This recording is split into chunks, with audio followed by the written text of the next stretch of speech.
The CBS Radio Mystery Theater presents...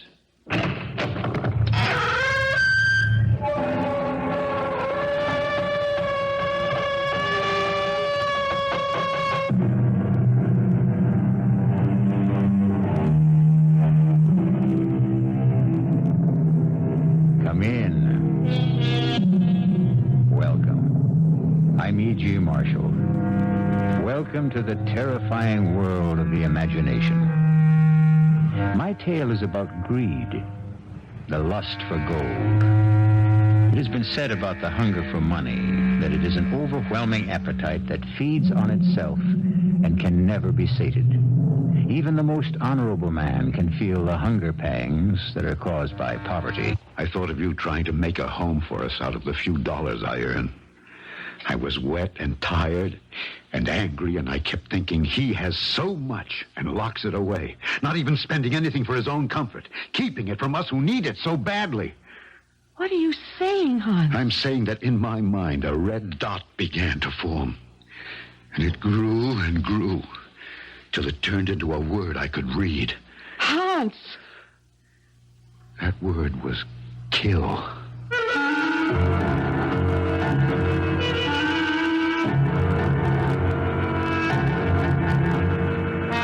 Our mystery drama, The Return of Anatole Chevenic, was written especially for Mystery Theater by Sidney Sloan and stars Alexander Scourby. It is sponsored in part by Buick Motor Division and Anheuser-Busch Incorporated, Brewers of Budweiser. I'll be back shortly with Act One.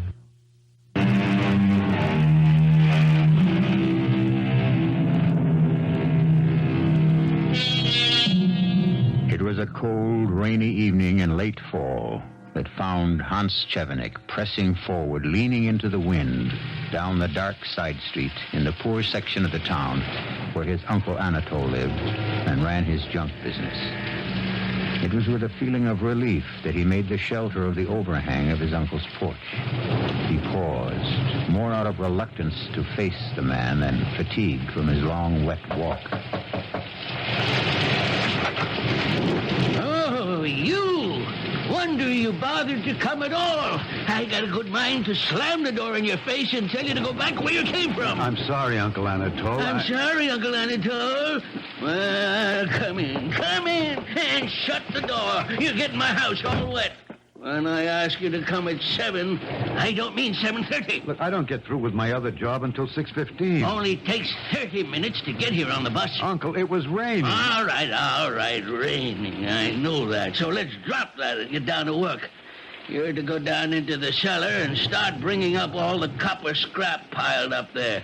Then I want you... Uncle, well, what is it now? Vicky made a sandwich for me. I haven't had my supper yet. Always some excuse to stall. I'm not stalling. Well, go ahead, eat. Don't waste more time talking about it. What have you got there? Just some bread and a piece of cheese. Curse to me that I haven't had anything since this morning. Well, would you share it with me, Uncle? I don't mind if I do. Here. Cheese is kind of stale. It's all we had in the house. Well, it's better than nothing. Uncle, I've been meaning to ask you something. As long as you don't ask for money. That's just it. Afraid it might be. Well, I don't want to hear about your troubles. I've got enough of my own. You've got lots of money, Uncle. Who told you that? Who told you? Well, you did. You tell me every time I come here how much you've got. Not exactly. Not exactly how much. No, but you said it's a lot. Yes. A lot. A great deal. More than you've ever dreamed of. And it'll all be yours, Hans, my boy. I'm making you my heir. Making? Well, you said it was already in your will. Will?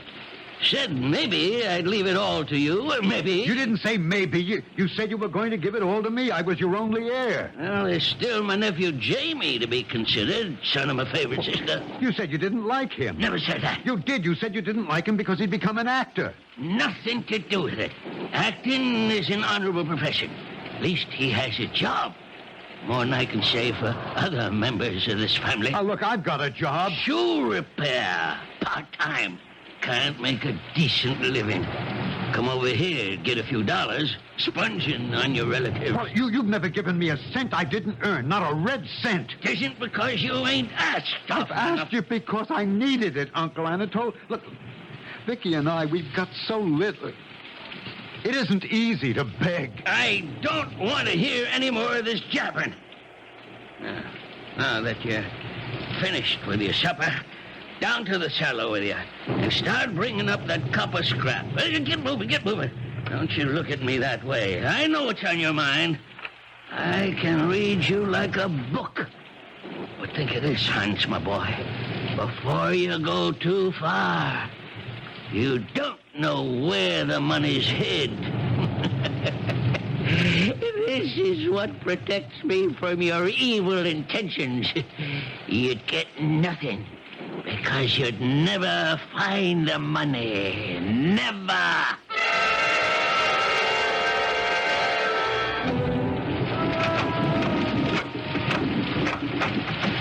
That you, Hon? Yeah, Vicky. Sorry I woke you. Oh, well, I couldn't sleep anyway. I was worried about you. What time is it? Nearly 2 in the morning. I'm soaked. Still raining. Oh, but take off your wet things, dear. Yeah. Uncle Anatole kept you late tonight. Worked me late, you mean? He's taking advantage of you, Hans. I know it. He knows it. Paying you so little and holding that inheritance in front of your nose like a carrot in front of a donkey so you'll go on working. That's what I'm turning into, a donkey, a beast of burden. Suppose he decides to give it to somebody else when he dies. He can't. What do you mean? He can give it to anyone he wants to. To your cousin Jamie? To anyone, to charity? He wouldn't give it to charity. He doesn't know the meaning of the word. As for Cousin Jamie, I know something he doesn't know. Jamie is dead. Dead? Yes. When? How? About 6 months ago, he was killed in an automobile accident in San Francisco. I wrote and got all the details. Car caught fire after crashing. He was identified from papers in his wallet. And you're bound to get the money. When? Well, when he... Dies? Couldn't you persuade him to give you some of the money now? I suggested that tonight. He flew into a rage, accused me of planning his death. Oh, he didn't mean He that. meant it. He as much as said the only thing that was keeping me from killing him was the fact that I didn't know where the money was hidden. Oh, that's ridiculous. It's almost comical. The way I felt about it when he said it. I was hurt that he would even joke about anything so horrible. Oh, Hans, knowing you the way I do, knowing the kind of man you are, how kind you are, how gentle. The whole thing's utterly impossible. Is it? Hans. You know, coming back on the bus, I thought of what he'd said. And I thought of you trying to make a home for us out of the few dollars I earn. I was wet and tired and angry inside. I kept thinking he has so much and he locks it away, not even spending anything for his own comfort, keeping it from us who need it. What are you saying? I'm saying that in my mind, a small red dot began to form. It grew and grew, and then it turned into a word that I could read. Hans! That word was kill.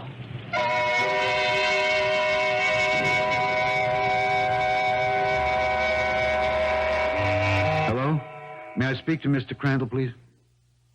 Hans Chevenic calling. Miss Crandall? Yeah, I got your letter. I know I'm 10 days late with the payment. Yes, sir, I know that what the contract reads, but... Oh, no, sir, I wouldn't want that to happen. But you see... Well, I'm expecting a sum of money, money owed to me. Yes, sir, yes, sir. Thursday at 4 p.m. sharp. I'll be there, Mr. Crandall. You can depend on it.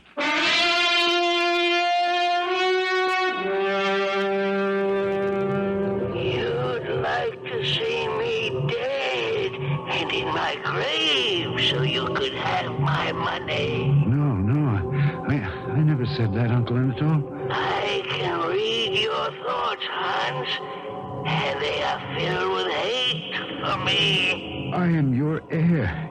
It doesn't matter if you like me. I'm your only heir. I'll get your money. Jamie would get it. He's dead. Killed in an auto accident. You're lying. Lying to deceive me. But you'll never get the money. Oh, you miser. You've taken advantage of me. You've worked me hard. You've paid me so little it hardly mattered. Now I'm going to get what you owe me. Put down that gun. Put it down. You're going to give me the money now. Now, or I'll kill you. You won't find the money. It's my money. It's my money. You promised it to me. I earned it. Wait up! What? Vicky, is that you? What are you doing at Uncle Anatole's house? Hans, you're at home. What? You've been having a bad dream. A dream? Oh, thank the Lord. I'm so glad it was just a dream. You were talking about Uncle Anatole. Oh, heaven help me. I dreamt that I was going to kill him. Oh, my poor Hans. What a terrible dream. You could never do such a thing. No, darling, I could never do any such thing.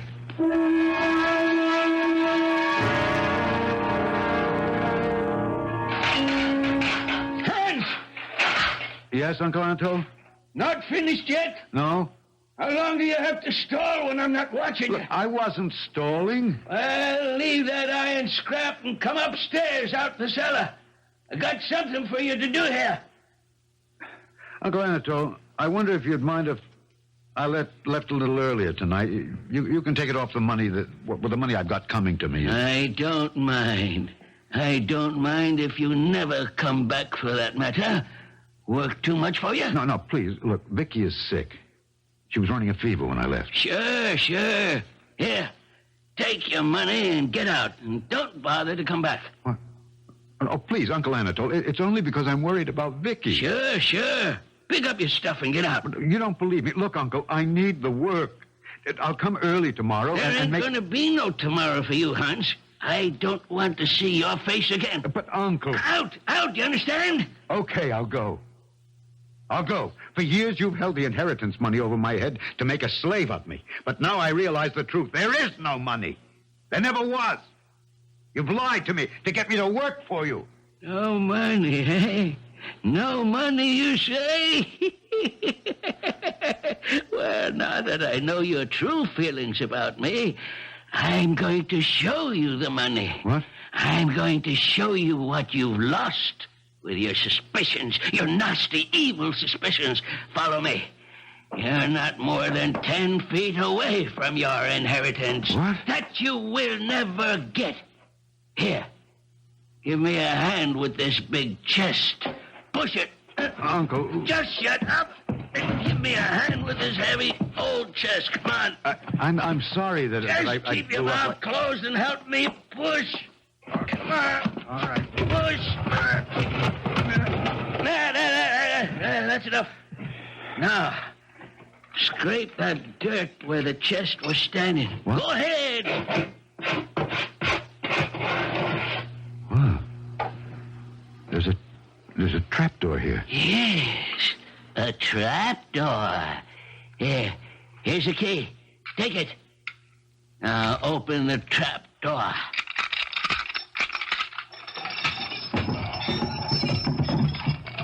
Now, hold up this lamp.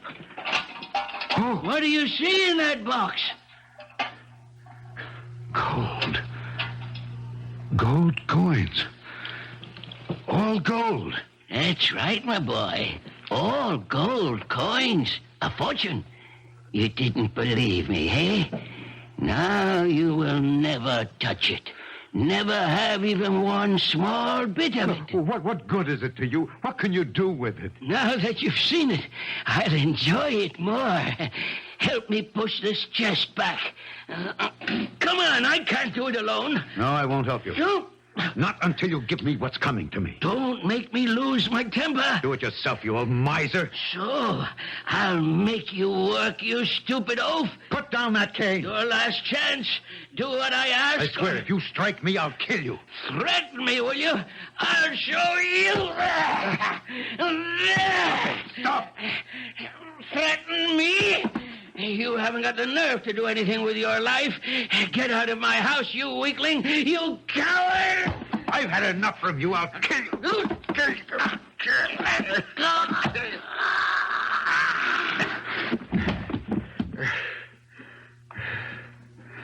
Uncle.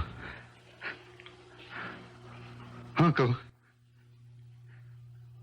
Speak to me. No. You're not dead. You're not dead.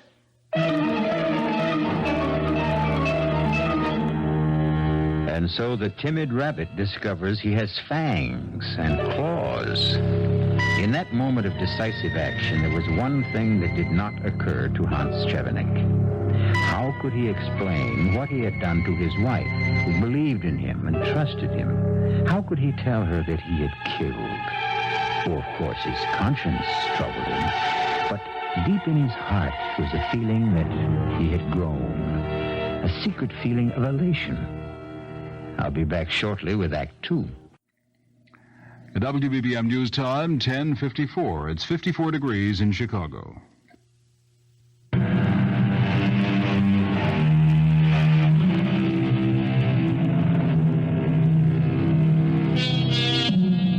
When Hans Chevenik returned home that night, he slipped into the house as silently as he could. He knew he couldn't face Vicky with the mark of Cain on his forehead. The next morning, he left before she awakened for the same reason. When he returned home from work that evening, he thought he had himself sufficiently under control to look her in the eye. Anne, that you? Yes, Vicky. Well, come into the kitchen. I've got something on the stove. Oh, it sure smells good. Well, I made a little stew for you. It's ready any time you are. Sit down. Sure. Anytime. Tastes good on a cold, blustery day like this. Vicky, you're putting it all on my plate again. I've eaten No, already. you did the same thing yesterday. Said you'd eaten when you hadn't. Well, you work hard, dear. You need more than I do. Nonsense. Now, sit right down. We're going to share this. Now, start eating. Oh, Hans. Please forgive me. I don't want to cry. I know, dear. Things have been very tough for the last year or so. But I tell you, they're going to get better. Look, I've had a bit of good luck. Look at this. What is it? What is it? It's a $20 gold piece. Oh, I've never seen one before. The government stopped minting them years ago. They're collector's items now. This little bit of gold worth $20? Worth a lot more than that. I'm giving it to you. A present. A present? Oh, what could I do with it? Keep it or sell it. It'll bring quite a bit. Well over $200, I think. Hans, where did you get it? I found it. I was on the bus this morning, and I looked down, and there was this little gold glint right under my feet. Did you report that you found it? No, I'll go around to the bus company lost and found tomorrow and report it. Hey, I almost forgot. I really have some big news for you. I've been offered a new job. A good one. Really? Who offered it? Well, you remember I told you about that Mr. Congrave who came into the shop to have some shoes repaired? Congrave? Yeah. No, I don't remember you mentioning him before. Well, sure I did. He got to talking with me, and he sort of liked me and said if ever I wanted to change my job, to look him up. I can't recall you ever saying anything about it. Well, sure I did. Look, you just don't listen. So, anyway, he walks this morning and says he's been thinking about me for a long time and that a good job has just opened up with his company in Arswell. I'd be a foreman in charge of about 25 men. Hans, this whole thing is sort of I don't know, it's come so fast. Now, listen to me, Vicky. We've had so much bad luck that you're afraid to believe the good luck. This Mr. Congrave liked me, and he's offered me a chance. But he doesn't even know you. Just talked to you that once. He had a hunch about me. Honey, look, let's not turn this one good thing that's happened to us into a question and answer game. Now, there's only one thing about the job you might not like. I'm going to be away from you for a couple of months until the job is set. You understand? Well, if that's the way it is, that's the way it has to be. Oh, come on. Let me see a smile on your pretty face. That's better. Things are going to be all right from now on. Trust me.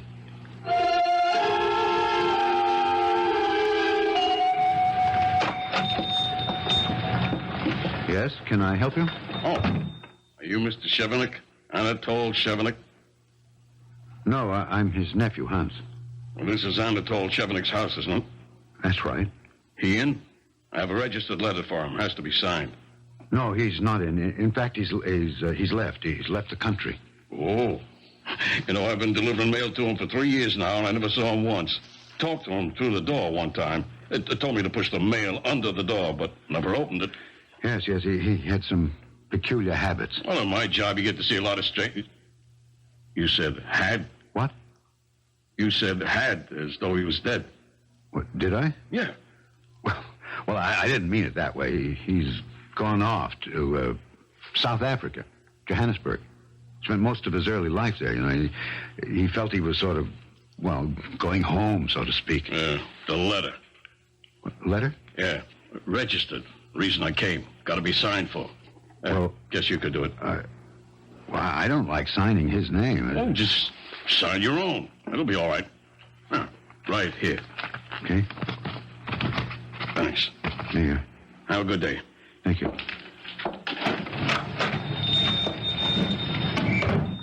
Oh, damn. I gotta watch myself. That was a bad slip. I wonder if he was suspicious. Oh. Hello? Hello. May I speak with Anatole Chevenic, please? Well, he's not here. What do you mean he's not there? He's gone. He's left the country. Gone? He didn't say anything to me about leaving. I spoke to him just 2 days ago. Yeah, it was all very sudden. He left probably after you talked to him. Very strange. He said nothing about any plans to go away. Where did he go? Africa. South Africa. What? South Africa? Yes. You see, he'd spent the better part of his early life there, in Johannesburg. I never heard that. Who are you? I'm his nephew, Hans Chevenic. Oh, Hans Chevenic. Yes. Well, I was really looking for you when I called here. Well, looking for me? Who is this? Surely you can't have forgotten so soon. I thought you would be in Oswell this morning, starting on your new job. What? How did you know? Oh, you must have spoken with my wife. She expected me to be there. As a matter of fact, I would have been there if it hadn't been for the sudden departure. Of Uncle Anatole? Yes, it sort of changed my plans. Strange the way you said that. What? Sudden departure. Well, what's so strange about that? It's a common expression. It is also used when speaking of someone dying. Suddenly. Not at all. Not at all. Sudden departure, sudden death. See what I mean? Well, I never use it that way. I meant my uncle left the country. He went away. Yes, of course. Well, to get back to the reason for my call. When may I expect you in Oswell? What? Expect me in Oswell? Or have you given up the entire plan? Who are you? Who am I? Yes. Surely you must be joking. I'm your new boss, George Congrave.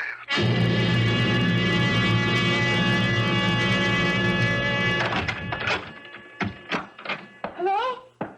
Who's there? It's me, dear, Hans. Oh, Hans! I wasn't expecting you when I heard the front door open. It's all right, Vicky. Hans, what happened? What do you mean? Well, you were supposed to be in Arsville, weren't you?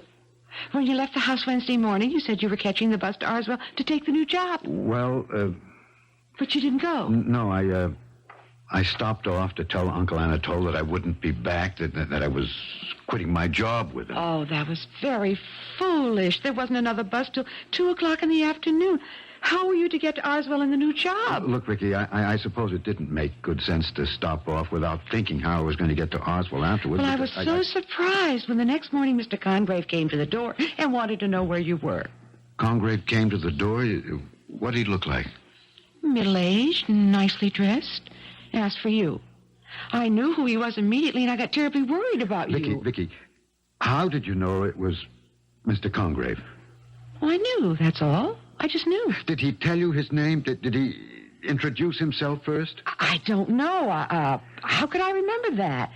Suddenly I was calling him Mr. Congreve, that's all. Vicky, listen to me. It's very important for me to know whether you called him Mr. Congreve or he told you that his name was Congreve. I can't see that it makes any difference. It was Mr. Congreve, and he was asking for you. Okay, all right. What do you want to know? He wanted to speak to you. He seemed very concerned. Perhaps because you failed to show up for work. Did you ask about Uncle Anatole? Uncle Anatole? Yes.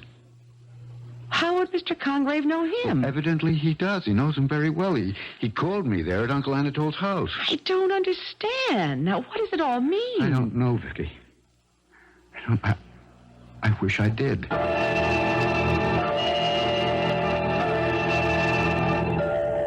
Is that the house? Yeah. Well, it isn't in very good repair, is it? Uncle Anatole never would spend a cent if he could help it. Here, up these stairs. Hans, shouldn't we knock? Well, there's nobody there. Uncle Anatole couldn't answer. He's gone away. Oh, place is a mess, isn't it? Pretty bad. Wait till I put the light on. I'm glad I decided to come back here with you. I'll be able to get some semblance of order restored. Is Uncle Anatole selling this house? I guess so. He said he wasn't coming back. Then it makes sense to clean it up. Better chance of selling it. You wanted me to come here with you, didn't you, Hans? Well, I didn't want to come alone, Vicky. Now, just a broom and a bucket and water, and I'll start. Have any idea where he keeps the cleaning things? No, dear. You'll just have to search around till you find them. I'm going down cellar for a while. All right, Hans. Oh, Hans. What is it, Vicky? What have you done about Mr. Congreve? What do you mean? Well, what about the job? You were supposed to start 3 days ago. What will Mr. Congreve think? I don't care what he thinks. Now, look, please stop asking questions, Vicky. All you do is question me. But I don't understand what's going on, Hans. Neither do I.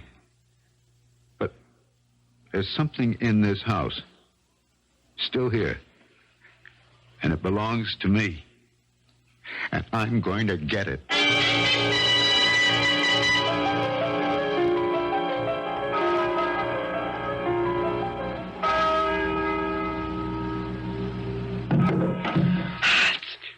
Huh? Hans, wake up. What? Hans, someone's in the house. I can hear him. The house? You sure? I heard him. Listen. There. Hear it? Yeah, but this is an old house. Old houses creak at night. It isn't just that. I heard something. Someone bumped into something in the dark. Well, I don't believe there's anyone there, but I'll go take a look. You have a flashlight? No, I'll just switch on the lights downstairs. Do you want me to come with you? If you want to, come on. I'll feel along the wall for the light switch. Hold on to my arm. Here, I've got it. I don't see anything out of the ordinary. It's probably just your imagination. You know, those noises. No, I heard something. Well, no one's in the house as far as I can see. Come on, let's go back to bed. All right, Hans. The phone. At this hour? I'll get it. You stay here. Yes? Hello? Anatole Chevenik? He's not here. Oh, he's there.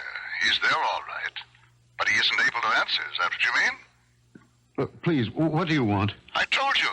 I want to speak with Anatole Chevenik. He can't speak with you. He's not here. Is this Hans Chevenik? Yes, this is Hans. Hans, this is George Congreve. No, there is no George Congreve. He's just a lie. A lie I told my wife. There is no George Congreve.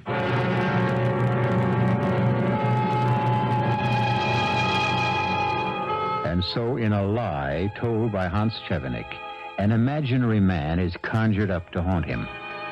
To the tortured man, the unreal has more substance than the real. With the guilt of a murder on his conscience and his fear of the apparition that follows him relentlessly, can his mind stay in balance?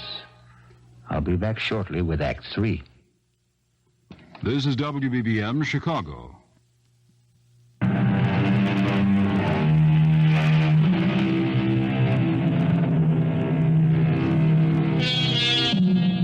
After his frightening experience on the telephone with a man who calls himself George Congrave, Hans tried to compose himself and put up a brave front for Vicky, but he failed miserably.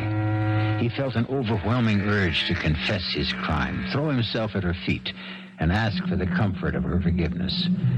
But he was afraid that she would be so repelled by the horror of what he'd done that she would turn from him forever. He got out of bed and paced the floor. Hans, Huh? What, Vicky? don't you want to talk to me? No. Come here, Hans. Sit on the bed, please. Oh, Vicky, what's the point of talking? Is it?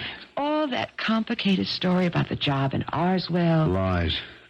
and about Mr. Congrave. Lies. There's no such person. It's just a name that came to me. I used it, that's all. But I met him. Talked to him. You've talked to him on the There's telephone. no such person. It's a lie, I tell you. He doesn't exist. But he does. We both know he does. Vicky, please stop insisting on that, or my mind is spinning. Vicky, please. Oh, Hans. You've got something terrible on your conscience. First, there was that gold coin that you said you found on the bus. Now, you didn't find it, did you? No, that was a lie, too. Then I know it all now. It all fits together. I know what it is you've done. Oh, my God. You've stolen your uncle's money. What?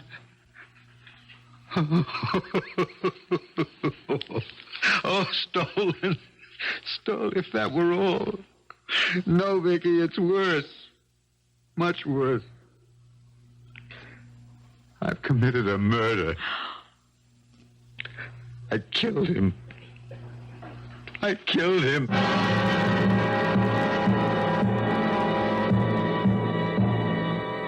Vicky, you still here? Of course, darling. I must have fallen asleep. But what are you doing here? What? Look, I told you everything, and you're still here. I thought you'd... Run? Run away from you? Vicky, I wanted to tell you sooner, but I was afraid I'd lose you. You don't have much faith in me, do you? I love you. And I would fight for you and stay with you no matter what you'd done. Even murder? You haven't committed a murder. Vicky, You just think you have. It's all confused in your mind. You remember your dream?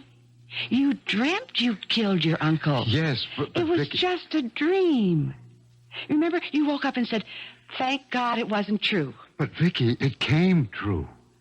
That dream came true. I strangled him. Then I took his gold, and I put him in the hole and pushed the big chest back over the trap door. Hans, you were dreaming. No, I wish I were. No, I did it. Listen to me. Now, try to control your thoughts. Now, just say to yourself, it never happened. Oh, Vicky. It never happened. You just imagined it or dreamt it. It happened. I killed him. I pushed him into the trap in the cellar floor, and he's still there. He's still there. Hans, did you move the chest away by yourself when Uncle Anatole said he would show you the money? Oh, no, we both pushed. It was too heavy for me to do alone. Then I opened the trap with the key he gave me. And I saw the gold. I couldn't believe my eyes. And he laughed. He told me that was the last time I would ever see it, that he was cutting me out of his will. Then after all that, he commanded me to help him push the chest back over the trap. And then you struck him. No, he struck me with his cane because I refused. Look, here it is, this broken cane. He broke it on my back. Oh, there's dried blood on it. My blood. I begged him to stop, but he just kept hitting me as though he'd gone mad. Finally, I grabbed him. I thought to stop him. I didn't even realize what I was doing. I hated him. I loathed him. And I was strangling him. I let go of him, he was dead. And then you took the money? Yeah, I hid it in another place. I'd better use for the trap. It was to be Uncle Anatole's grave. I pushed him in. I closed the trap door and pushed the big chest back over it. Hans, there's only one way to find out. You mean move the chest and look into the hole? No. It's the only way. No, I couldn't look at his face again. If he's not there, it means you never killed him. No, if he's not there, it means he's still alive, and that's more frightening than his being dead.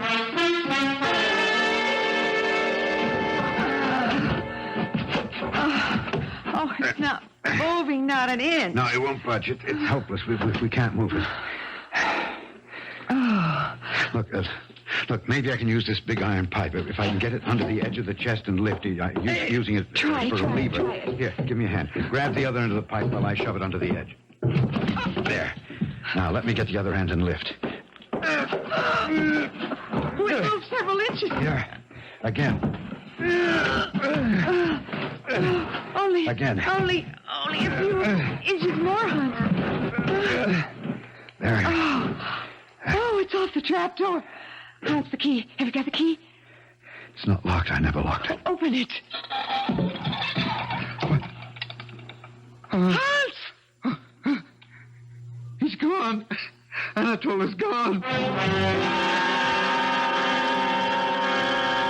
Hans, we can't stay here in this house any longer. What can we do? Where can we go? We can go to the police. No, not the police. If you did kill Anatole, and I still doubt that. You did it in self-defense. No, it was premeditated murder. It was on my mind for months. Hans, darling, don't condemn yourself. I killed him for his gold. Why don't you go to the police and tell them how he was beating you with his cane? I'll be convicted. Life imprisonment. Oh, Vicky. Hans, look. What? Where? Those muddy footprints across the floor. They're still wet. They are. Someone's been here while we were down in the cellar. Maybe he's still here. Vicky, work your way toward the back door. Yes. You too. Open up! What? Open up! I know you're in there, sniveling mouse.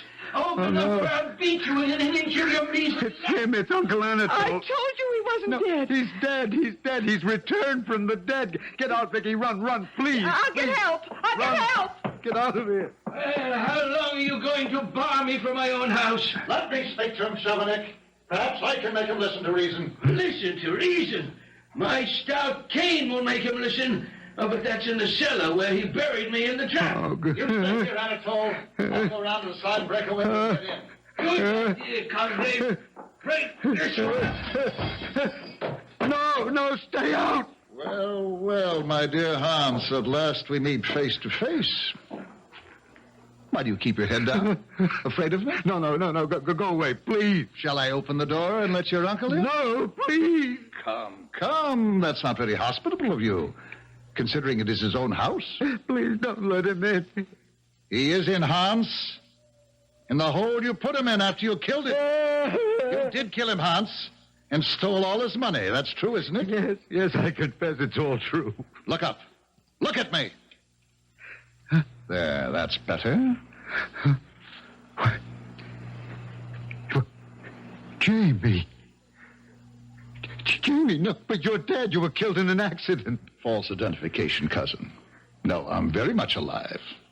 And Cousin Jamie has come to collect his inheritance. What? Now, where did you hide it? Inheritance? Uncle Anatole's out there. I heard him. You seem to have forgotten my very special theatrical talents. I did the voice of Uncle Anatole. Listen. Stalling. Never an honest day's work. I was also your new employer, George Congreve. It was you, yes. Vicky mentioned that name to you. Told you everything. That's how you knew. And now I want my money. I knew Uncle had the gold hidden someplace. I came here to find it. But I found that you had been here ahead of me. I could see where the chest had been moved in the cellar, and that's where I found our dear dead Uncle Anatole. In the trap. Now, I know you have the gold, and I want it right now. It's mine. It was to be mine, he said. Do you want me to produce the body of Uncle Anatole? I can, you know. And you'd go up for life. But... No buts. Give me the money, and I'll keep my mouth shut. I had no love for the old skinflint either. I just want my inheritance. Nothing I can do? Nothing. Just take me to the gold. All right, come with me. I've got it hidden in the cellar. See those old iron pipes piled over there? In there? Yeah. I stuffed old waste paper, some rags, some scrap iron in the end of the pipe to conceal the gold. I've got to hand it to you. I searched this house from one end to the other night. I knew the gold was here. It was too heavy for you to carry away with you. But I never thought of the pipe. Well, now let's see. Turn around, Jamie. What? Hans, put down that iron bar, Hans. Gold is mine. He promised it all to me. Look, I'll split it with you, half for you. No!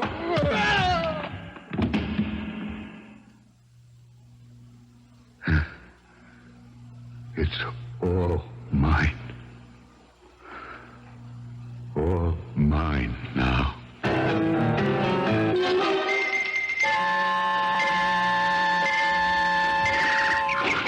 Nice day.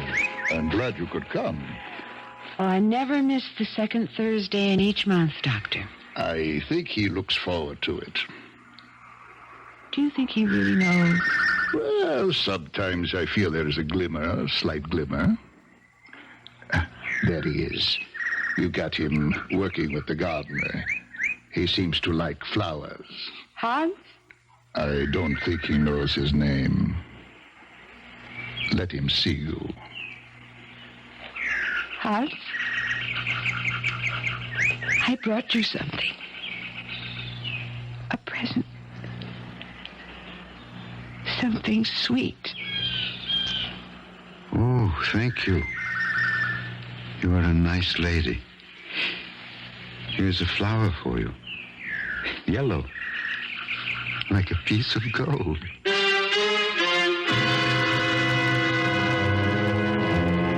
Hans Chevenik had been walking on the narrow line between sanity and insanity, and had finally fallen into the abyss. He remembers only one thing, stronger than anything else, stronger than memory, stronger than life, the glint of gold. I'll be back in a moment.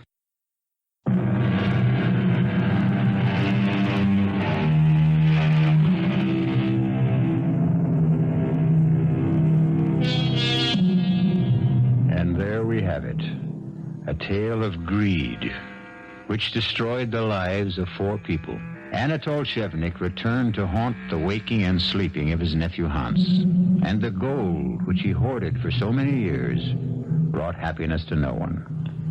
Our cast included Alexander Scourby, Anne Pitoniak, Gil Mack, and Sid Sloan. The entire production was under the direction of Hyman Brown.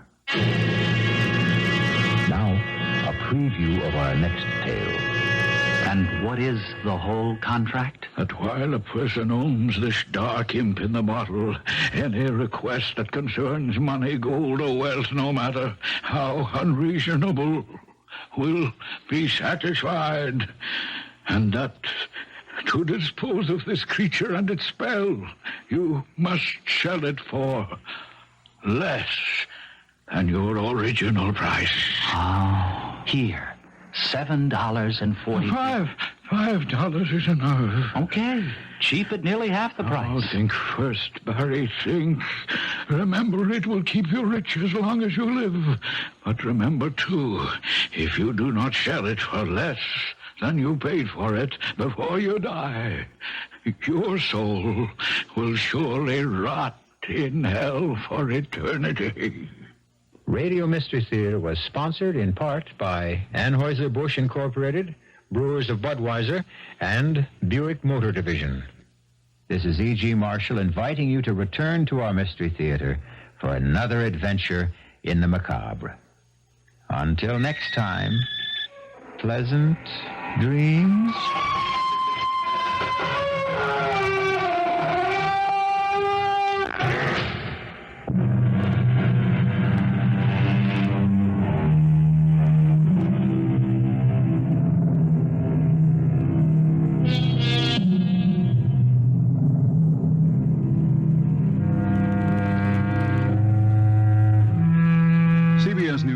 next on WBBM Chicago.